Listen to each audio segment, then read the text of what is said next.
मन मतलब पवित्र किसको कहेंगे? मन पवित्र माना। क्या मनुष्य का मन पवित्र है? देवी देवताओं का मन पवित्र है? नहीं। क्योंकि देवी देवता तो कपट करते हैं, लड़ाई झगड़ा देवता और असुरों का संग्राम होता ही रहता है। तो जिनको तुम याद करोगे उसी में तुम्हें पाओगे।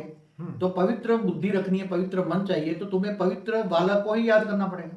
बिल्कुल ठीक बात है। इसलिए गीता में उसका बोला हुआ है ना, क्या बोला है भगवान ने गीता में? बोला है कि तेरा मन मुझे दे दे। क्या बोला है?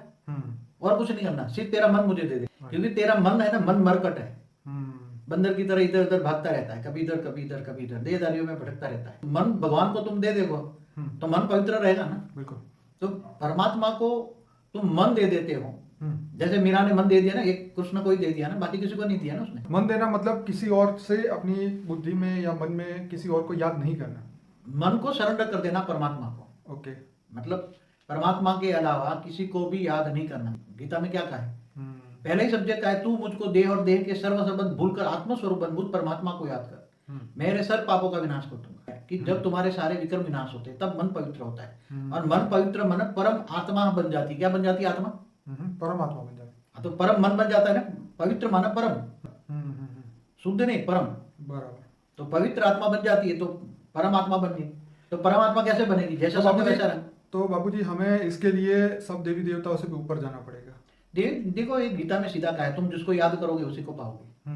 क्योंकि देवी देवताओं को याद करते हो तो उसमें जो होगा वो तुम्हें मिलेगा। क्योंकि उनके अंदर भी प्रतिशोध की भावना होती है। उनके देवी देवता तो हर वक्त लड़ाई झगड़ा करते हैं।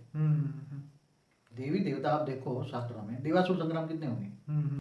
तो मतलब यह है कि हमें इन सब देवी देवताओं से 33 कोटि देवता हैं उससे ऊपर उठना पड़ेगा और परमात्मा को पहचानना पड़ेगा। और जब हम उनको पहचान पाएंगे सही तरीके से ज्ञान से, तब हम अपना मन दे सकते हैं, तभी हमारा मन पवित्र हो सकता है।